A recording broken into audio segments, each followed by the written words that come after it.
Thank you, thank you, thank you, thank you, thank you. धन्यवाद, धन्यवाद, धन्यवाद।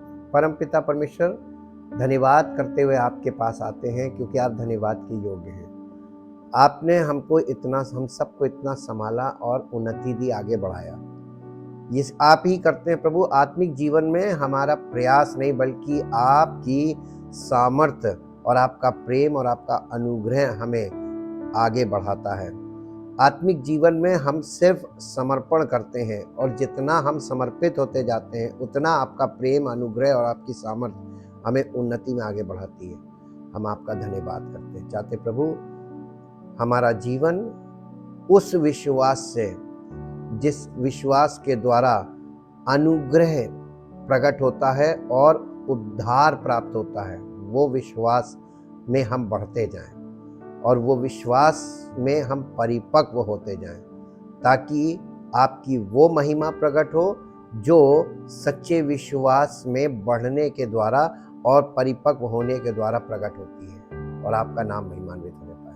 हम सबका जीवन ऐसा हो प्रभु, ताकि आपकी महिमा हो। धन्यवाद के साथ इस प्रार्थना को आपके इकलौते पुत्र प्रभु यीशु मसीह के नाम से मांगते हैं, आमीन। Praise the Lord.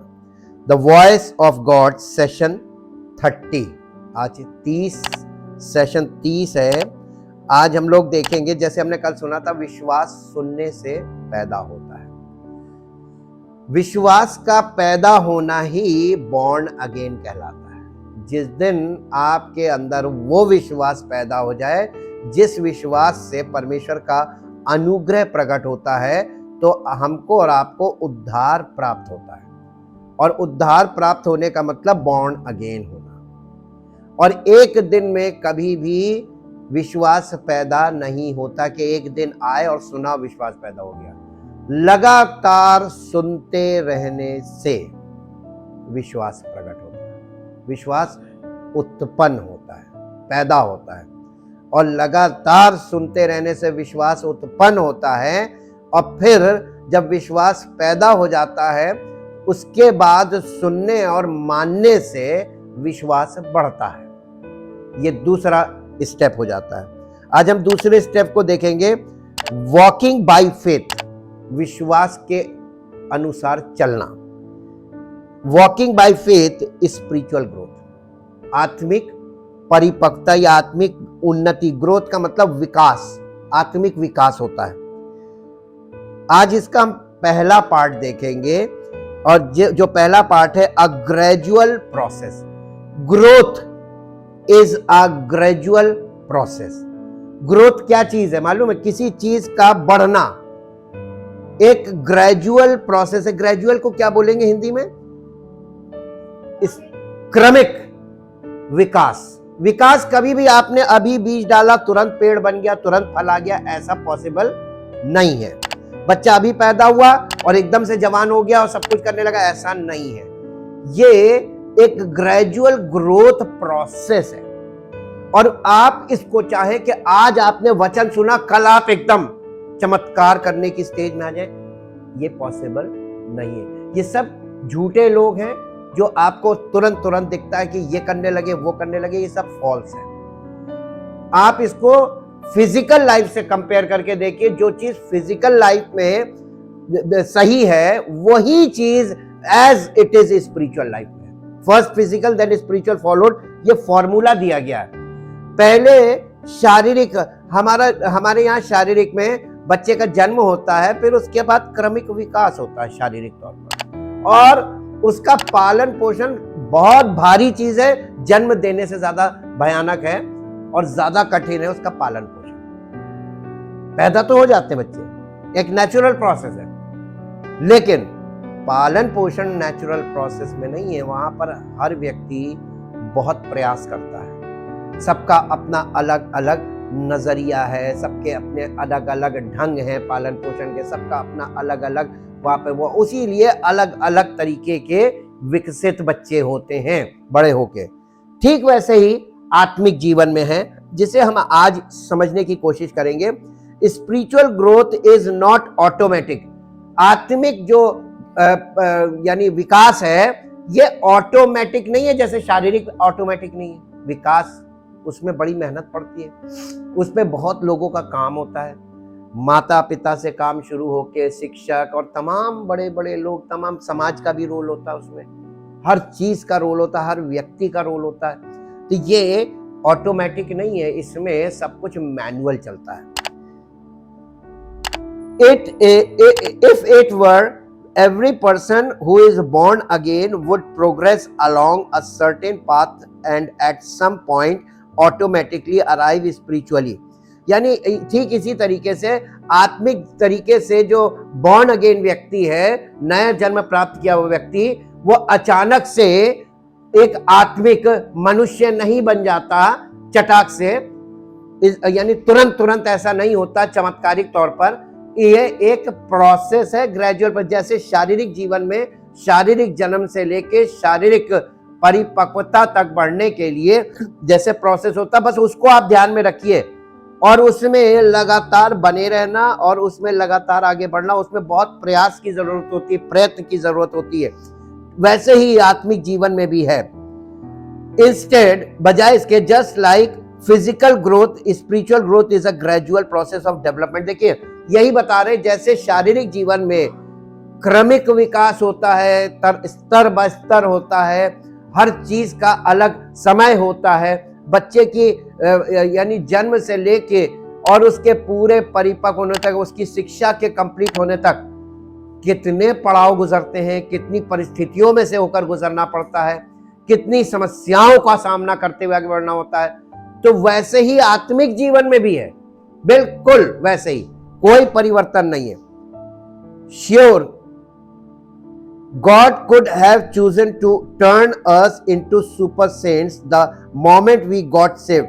परमेश्वर जिस समय हमको ग्रहण करता है और हमारा उद्धार हमें प्राप्त होता है, उसी समय हमें सुपर सेंट बना देता है, यानी पाप मुक्त बना देता है, कि एक संत की तरह बना देता है कि ये एक ऐसा संत है जिसने कभी पाप नहीं किया। किस आधार पे? हम तो पापी थे, पापी उस समय भी होते हैं बॉर्न अगेन के समय, उसके बाद भी पापी होते हैं स्वभाव में। परमेश्वर अपने पुत्र के बलिदान के द्वारा, परमेश्वर हमें नहीं देख रहा है, वो उस बलिदान को देख रहा है जिसे हमने एक्सेप्ट किया है और यीशु मसीह को अपना उद्धार करता, तो हमने यीशु मसीह को पहन लिया। तो हमको परमेश्वर क्या देख रहा है? अपना पुत्र, और वो सुपर सेंट है, और इसलिए हमें उसी समय उद्धार तो मिल जाता है, लेकिन हमारे इस सुपर सेंट के खोल, यानी यीशु मसीह जिसे हमने पहन लिया, उसके अंदर हम हैं। हम हैं कैसे? पापी, स्वभाव पापी। तो हमारे अंदर वो चीजें माइंड में वैसे ही काम करती रहेंगी नए सिरे से जन्म प्राप्त करने के बाद भी। God could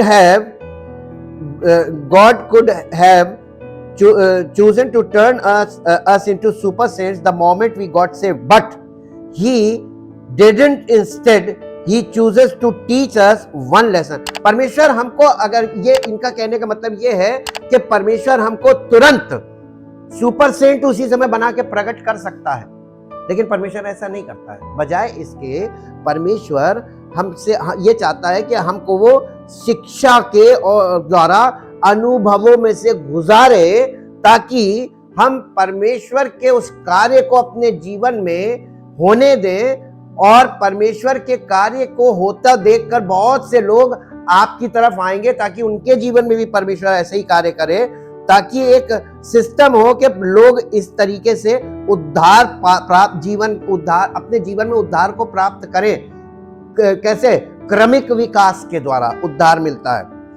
हाँ, instead he chooses to teach us one lesson at a time. परमेश्वर हमको चाहता है कि हम हमेशा एक बार में एक लेसन जरूर सीखें। जितनी बार आप उपस्थिति में आते हैं परमेश्वर की, जितनी बार आप स्टडी में आते हैं प्रतिदिन, हर बार एक लेसन पाना है और उसको अपने माइंड में फिट करना है। ये नहीं करना, अब ऐसे करना है। हम ऐसा नहीं सोचेंगे, अब ऐसे। हम ऐसा नहीं बोलेंगे, अब ऐसे करेंगे।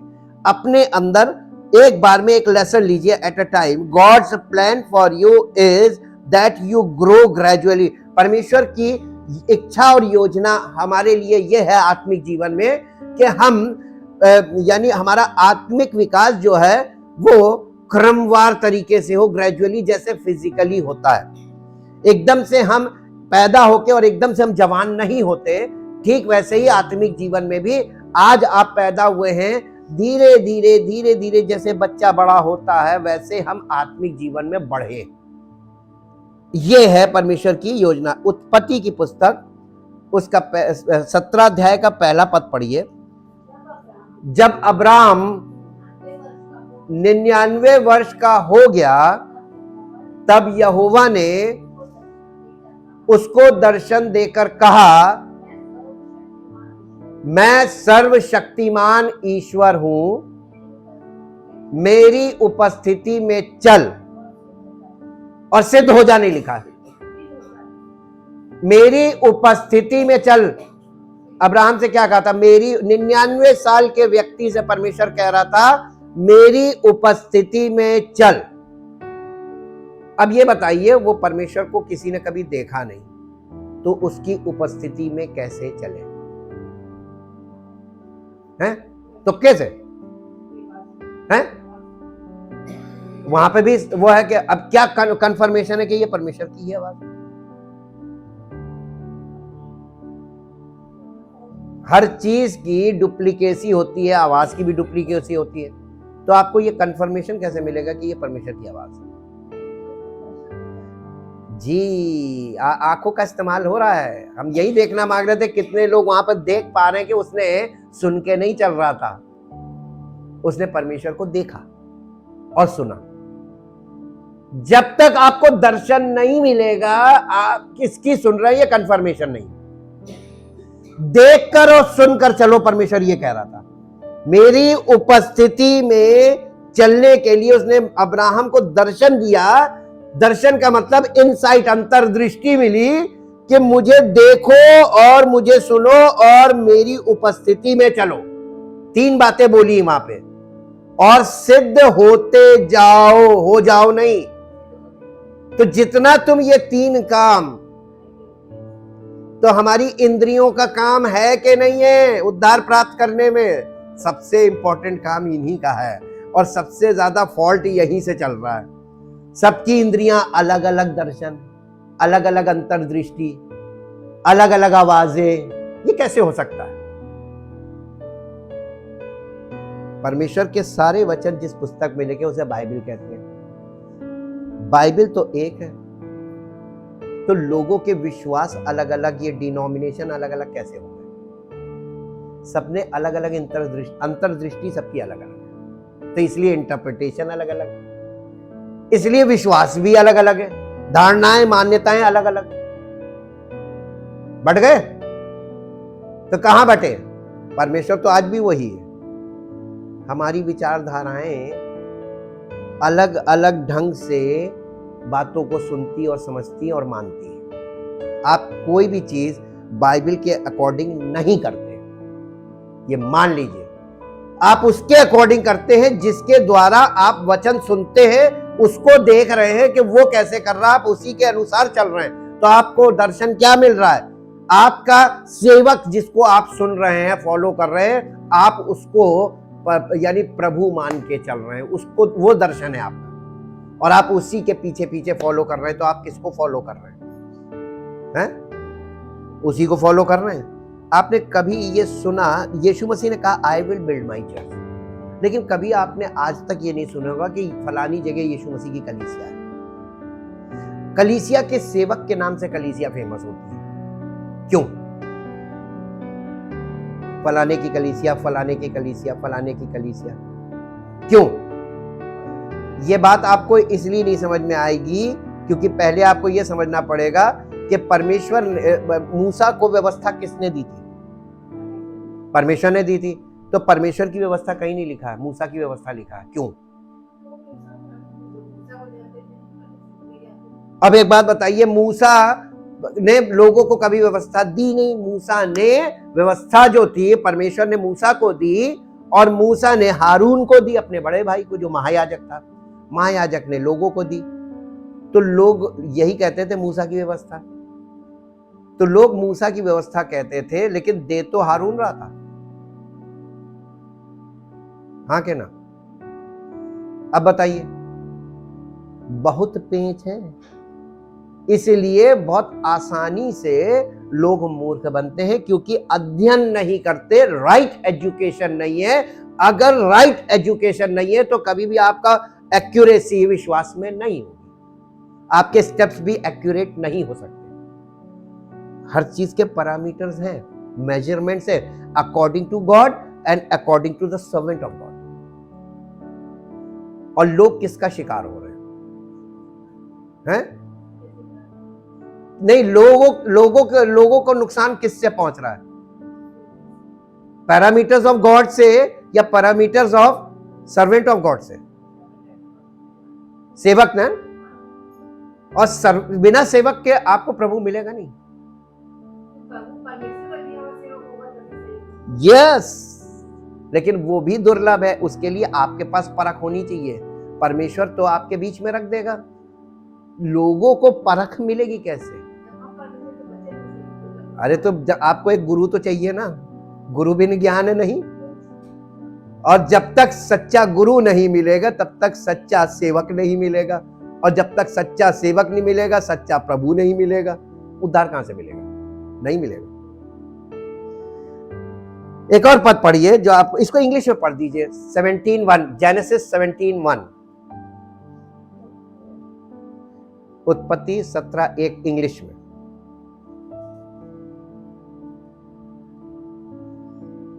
When Abraham was 99 years old, the Lord appeared to him and said,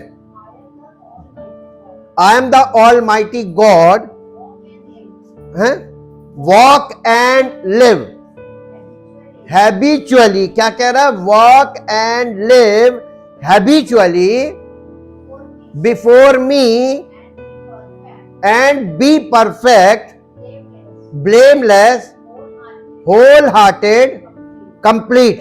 यानी परिपूर्ण होते जाओ, मेरी उपस्थिति में चलो, यानी मेरे साथ साथ चलो और परिपूर्ण होते जाओ। यही तो बोला साधारण बात भाषा में। तो परमेश्वर के साथ साथ चलना और परिपूर्ण होना, इसी को कहते हैं स्पिरिचुअल मैच्योरिटी, यानी स्पिरिचुअल मैच्योरिटी, परिपक्वता की ओर बढ़ना।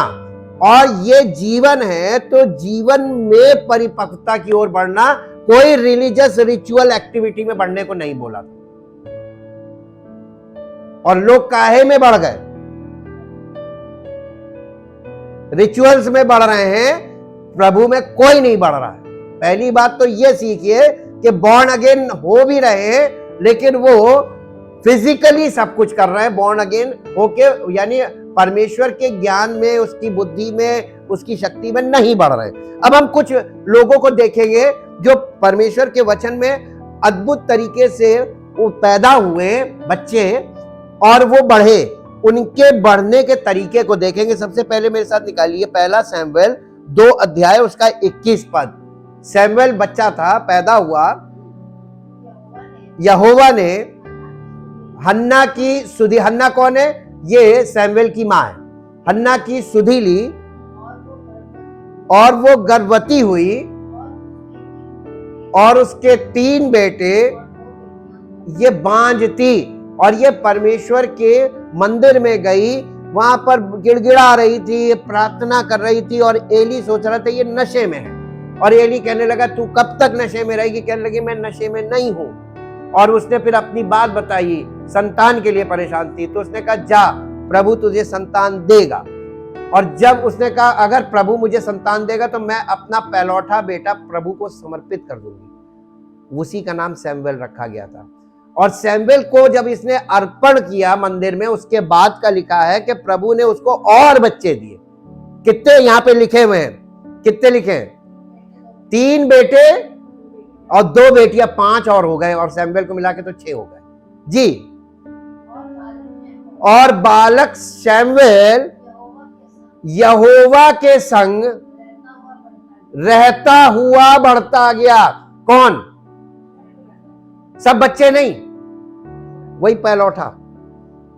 इसीलिए क्योंकि व्यवस्था में यह लिखा हुआ है कि प्रत्येक पहलौठा हर घर का प्रभु को समर्पित हो। तो हर घर का पहलौठा बच्चा परमेश्वर का बच्चा है। वो आपको, हमको, हर माँ को, हर माता पिता को उस बच्चे को परमेश्वर को समर्पित करना है। लेकिन आजकल ऐसा नहीं होता है। प्राचीन काल से ही होना बंद हो गया था। और इसीलिए जब आप परमेश्वर को हर चीज का दशमांश देना था, पहलौठा भी चढ़ाना था और जानवरों के पहलौठे भी चढ़ाने थे। आज लोग बड़ी बड़ी बातें करते हैं दशमांश को लेकर, लेकिन आपने सब कुछ नहीं दिया परमेश्वर को। जितनी चीजें आप उससे अलग कर लेते वो चीजें नाश हो जाएंगी और उसी से आपका परिवार नाश हो जाएगा। जी, और बालक शमूएल परमेश्वर के साथ रहता हुआ बढ़ता गया। ये बच्चा भी तो था, ये किसके साथ बढ़ रहा था?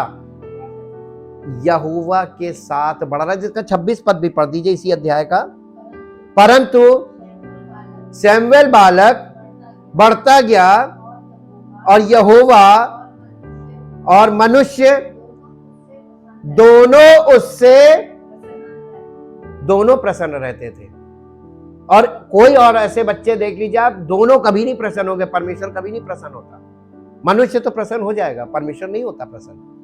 और एक और मेरे साथ आ जाइए नए नियम में, लूका रचित सुसमाचार उसका पहला अध्याय उसका 80 पद 80 वर्ष। और वो बालक, ये कौन सा बालक है? यूहन्ना बपतिस्मा देने वाला। और वो बालक यानी यूहन्ना बपतिस्मा देने वाला बढ़ता और आत्मा में, देखिए फिजिकली बढ़ता गया और स्पिरिचुअली भी आत्मा में बलवंत होता गया। यानी फिजिकल स्पिरिचुअल दोनों ग्रोथ हुई। जी, आत्मा में बलवंत होता गया और इजराइल पर प्रकट होने के दिन तक जंगलों में रहा, जब तक परमेश्वर ने उसको इजराइल पर प्रकट नहीं किया कि ये भविष्यवक्ता, ये आखिरी भविष्यवक्ता था, लास्ट प्रॉफिट, पुराने नियम का आखिरी भविष्यवक्ता। इसके बाद एक और पद पढ़िए इसी लूका रचित सुसमाचार 2 अध्याय का 52 पद। और यीशु बुद्धि और डील डॉल में और परमेश्वर और मनुष्यों के, देखिए सब बच्चे कैसे कैसे बड़े हो रहे हैं, ये डिवाइन चिल्ड्रन है। कैसे? बचपन से ये परमेश्वर में बढ़ रहे हैं। अगर ये बचपन से नहीं बढ़ेंगे, बचपन से ये परमेश्वर की आवाज को नहीं पहचानेंगे, तो बड़े होके अचानक किसी और आवाज को परमेश्वर की आवाज कह देंगे। शमूएल ने सबसे पहले परमेश्वर की आवाज कब सुनी थी? बचपन में। ये परमेश्वर को नहीं जानता था, ना उसकी आवाज को पहचानता था। एली ने इसको गाइड किया। परमेश्वर एली से नाराज था, परमेश्वर एली से बात नहीं कर रहा था और परमेश्वर बच्चे से बात कर रहा था। बच्चा परमेश्वर को जानता नहीं था, उसकी आवाज को जानता नहीं था। तो एली ने उसको बताया, जा अब की जाके लेटे रहना, जब आवाज आए तो कहना, कह तेरा बंदा सुनता है।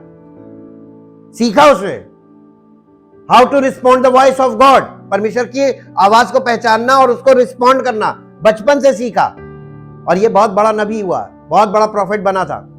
इसने दाऊद का राज्य अभिषेक किया, परमेश्वर ने इससे बहुत इंपॉर्टेंट काम करवाए। लेकिन इसका जीवन भी बाद में खराब हो गया। इसके बच्चे भी लुच्चे थे शमूएल के। ये चीजें हमको सीखने को मिल रही है कि स्पिरिचुअल लाइफ में ग्रोथ, बॉर्न अगेन होने के बाद आपको एकदम छोटे बच्चे की तरफ, फिजिकली आप छोटा बच्चा है तो स्पिरिचुअली आप छोटे बच्चे हैं। फिजिकली आप कितनी भी उम्र हो आपकी, आप दादा परदादा भी हो सकते हैं। मूसा ने 80 साल की उम्र में परमेश्वर की आवाज को सुनना शुरू किया, क्योंकि जब परमेश्वर उससे बात कर रहा था उस समय मूसा की उम्र, जब परमेश्वर ने बात करना शुरू किया था, मूसा 80 साल का था और हारून उसका बड़ा भाई 83 साल का था।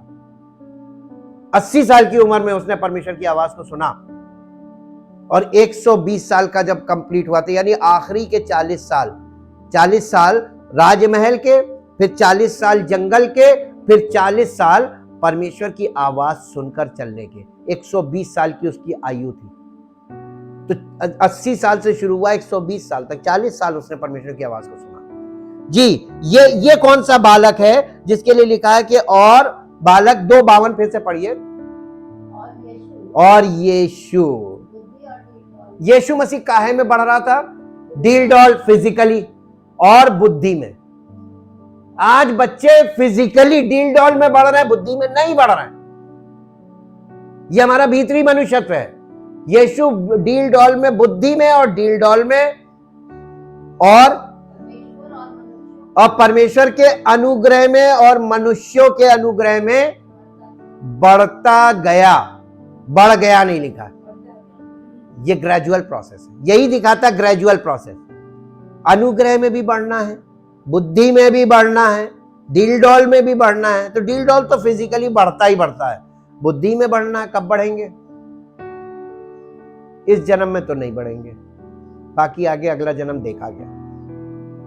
लोगों का ऐसा सोचना है, लोग बहुत सीरियस नहीं होते हैं। एक और पद पढ़ी, इफिसियों की पत्री 4 अध्याय उसका 15 और 16 पद। वरन प्रेम में, देखिए आत्मिक उन्नति, आत्मिक ग्रोथ कैसे होती है? वरन प्रेम में सच्चाई से, जहां जहां वर्ड चलते हुए आता है ना, इसका मतलब है कि लिविंग यानी जीते हुए, ऐसा जीवन जीना हमको। वरन प्रेम में सच्चाई से चलते हुए सब बातों में उसमें जो सिर है, अर्थात किसमें बढ़ना है? आत्मिक ग्रोथ का मतलब क्या है? मसीह में बढ़ना।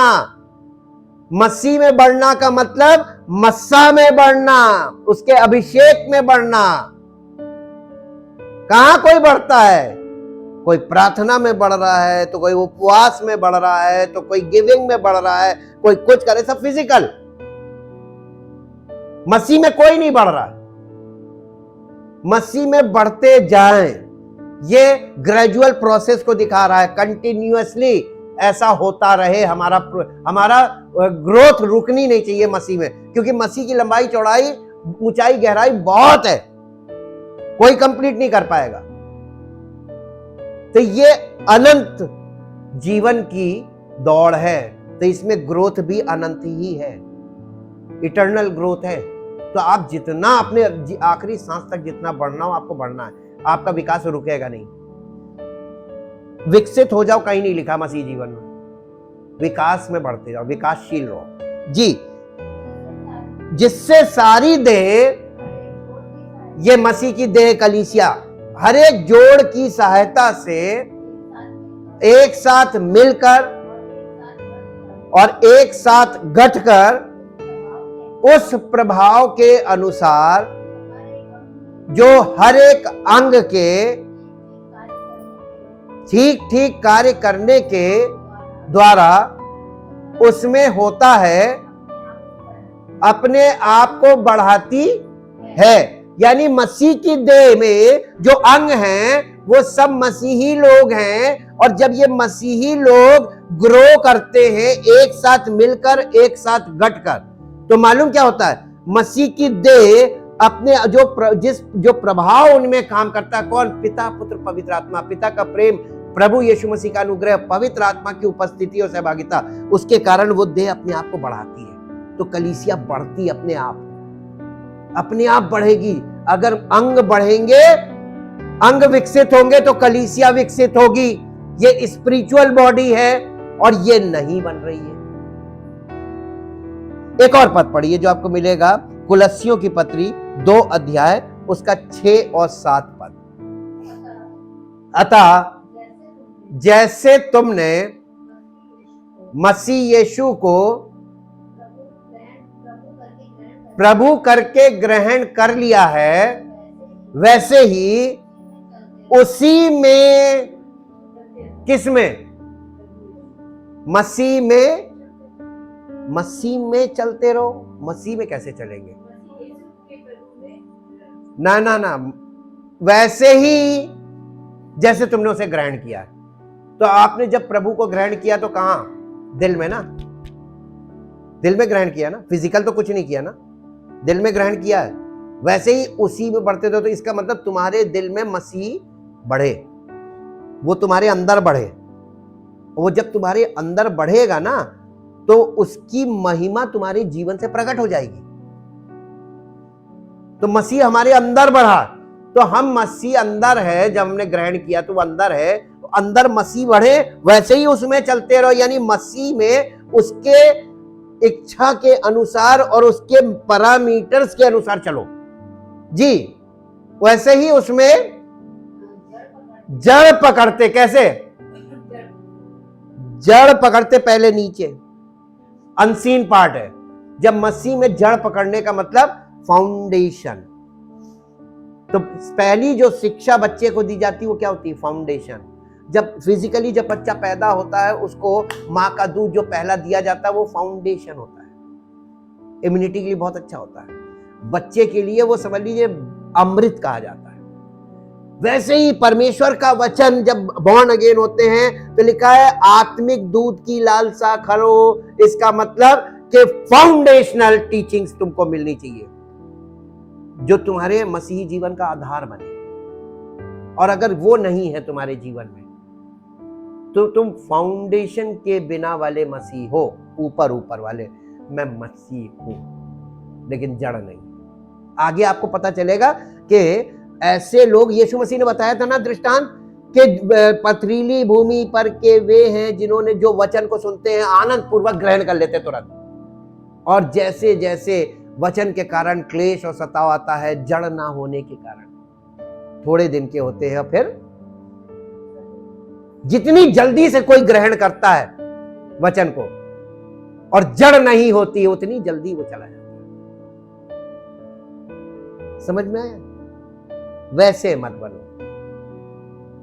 कोई व्यक्ति आनंद से कभी यीशु मसीह के वचन को ग्रहण नहीं करेगा, प्रथम दृष्टया कभी नहीं, ग्रेजुअली आएगा, तब उसको पता चलेगा नहीं मसीह के अलावा है नहीं कोई। दुर्घटना से देर भली, आप समय ले लीजिए, समय अच्छी चीज है। बॉर्न अगेन होने में देरी आपके पक्ष में है, देर से हो, लेकिन विकसित बच्चे का जन्म हो, एक अंग नहीं है, एक आंख नहीं है, एक कान नहीं है, ये आधा डेवलपमेंट वाला बच्चा नहीं पैदा होना चाहिए, जीवन भर का कष्ट देगा। डिफॉर्म बेबी पैदा नहीं होना चाहिए, हेल्दी बेबी पैदा होना चाहिए ना जी।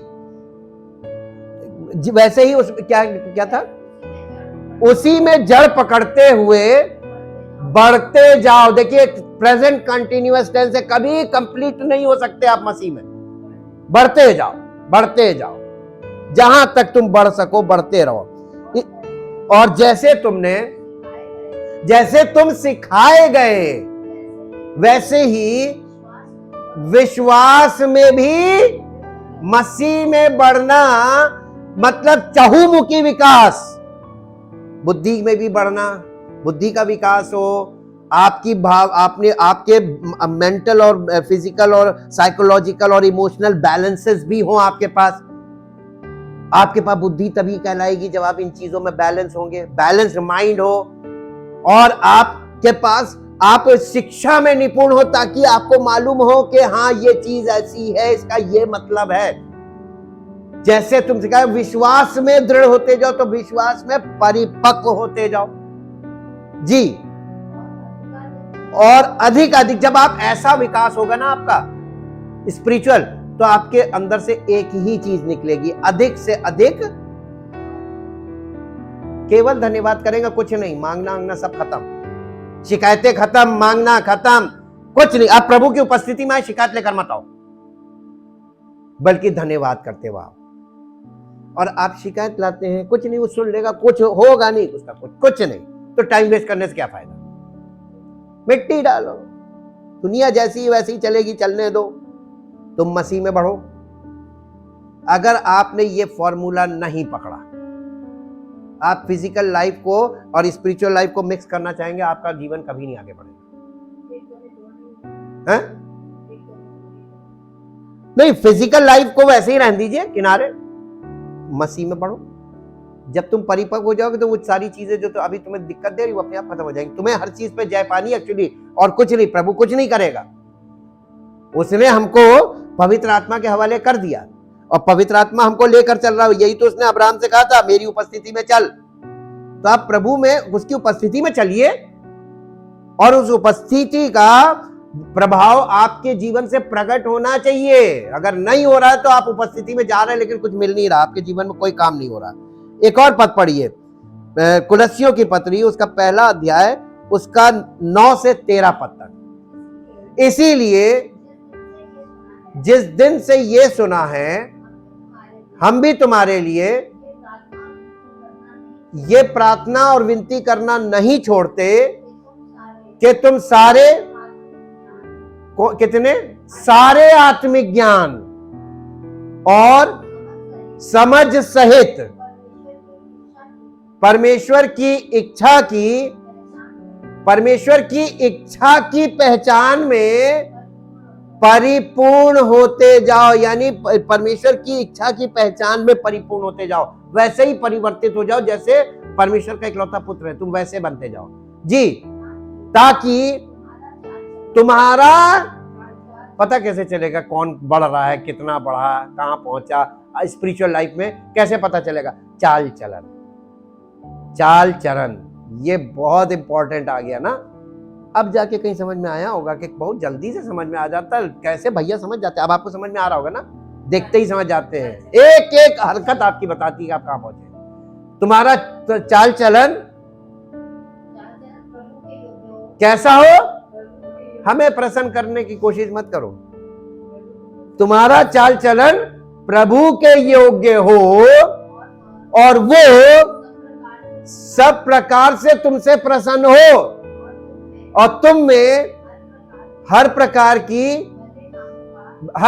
के भले कामों का, साथ साथ केवल ऐसे नहीं है, इसमें फल भी लगना है। आत्मा के फल दिखने चाहिए, प्रेम, आनंद, धीरज, कृपा, भलाई, संयम, कहीं कहीं किसी में नहीं दिख रहा, अंश भी नहीं दिखता जी। और तुम परमेश्वर की पहचान में, ये फल आने के बाद आप परमेश्वर की पहचान में, इसके बाद भी रुकना नहीं है, बढ़ते जाओ जी।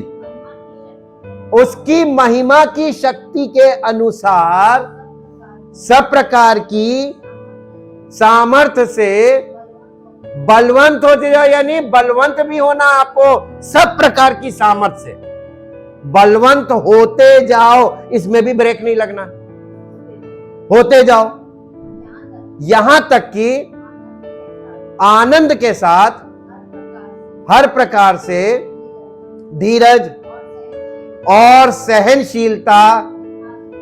अरे बाप रे, ये दो चीजें बड़ी विकट है, ना लोगों के पास धीरज है और ना सहनशीलता। किसी से कहता अरे सहन लो थोड़ा, अरे कोई बात नहीं, अभी बोल दिया होगा जाने दो ना, उसका बस चले तो अभी फाड़ का है, कैसे दिया। सहनशीलता और धीरज, अरे कल होगा, परसों होगा, एक दिन प्रभु करेगा, धीरज रखो। नहीं, धीरज नहीं, अभी क्यों नहीं करना? आपको मालूम है ये सब बातें क्यों बताई? ग्रेजुअल ग्रोथ में आपको ये बताया जा रहा है कि हम किस युग में, पहले थोड़ा ध्यान दीजिए, हम लोग जेट स्पीड वाले में हैं, है ना। माइक्रोवेव कुकिंग, ये रखा सेकंड में बाहर खाना, ये लीजिए खाइए। Instant cooking, 2 minute noodle. बताइए कहां धीरज होगा, कहां सहनशीलता होगी? ये दो चीजें तो बहुत दुर्लभ है आज के युग में जी।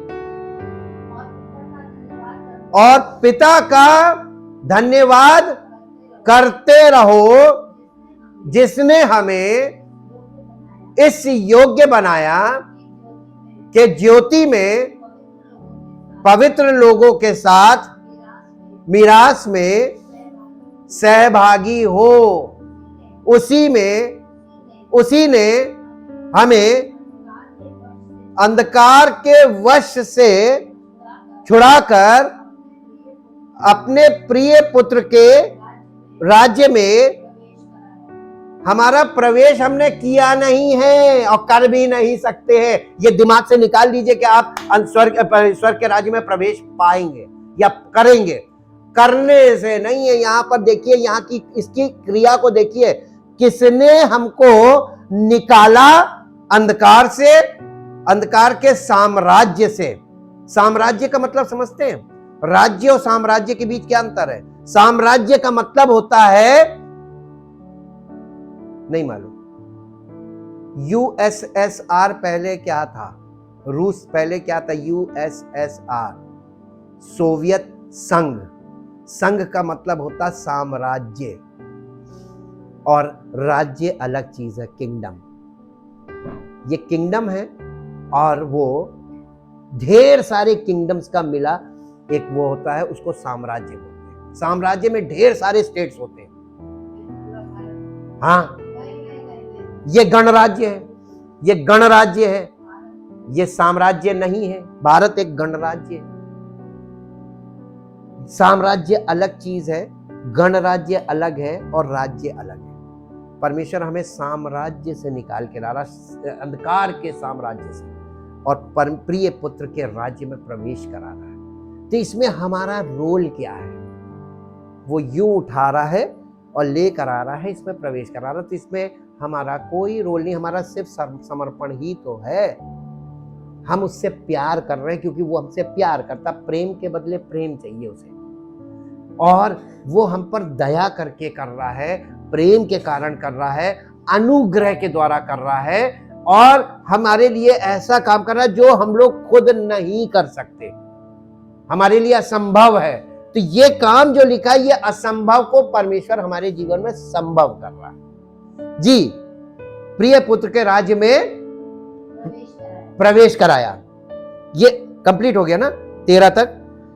हम परमेश्वर का बहुत धन्यवाद करते हैं कि वो पवित्र आत्मा के द्वारा एक एक विषय को विस्तार पूर्वक हम लोगों को समझा रहा है, ताकि एक जो पढ़ा लिखा व्यक्ति नहीं है वो भी परमेश्वर के राज्य को समझे, परमेश्वर के वचन की सच्चाई को, सुसमाचार की सच्चाई को और सुसमाचार की सामर्थ को समझे, और वो भी सच्चा विश्वास करके उस सच्चाई को, वचन की सच्चाई को ग्रहण करे और प्रभु को समर्पित होता जाए, ताकि वो काम जो परमेश्वर करना चाहता है वो हमारे जीवन में वो करे, उसकी महिमा हमारे जीवन से प्रकट हो। परमपिता परमेश्वर, हम आपका हृदय से धन्यवाद करते हैं उस अद्भुत कार्य के लिए जो आप करते हैं, हमारे जीवन को अंधकार के साम्राज्य से छुड़ाकर और निकाल कर अपने प्रिय पुत्र के राज्य में हमें प्रवेश कराते हैं। हम आपका धन्यवाद करते हैं, और हम सब लोग केवल आपको विश्वास बढ़ता जाता है, जैसे जैसे विश्वास बढ़ता है वैसे वैसे हमारा समर्पण बढ़ता जाए और हम आपको समर्पित होते जाए, ताकि आपकी सामर्थ्य हमारे जीवन में ज्यादा काम करे, अद्भुत तरीके से काम करे, और हमें आपके इकलौते पुत्र प्रभु यीशु मसीह के राज्य में प्रवेश कराने का कार्य करे, ताकि आपकी महिमा हो। सारी महिमा आपको मिले। धन्यवाद के साथ इस प्रार्थना को आपके इकलौते पुत्र प्रभु यीशु मसीह के नाम से मांगते हैं, आमीन। Praise the Lord. परमेश्वर आपको आशीष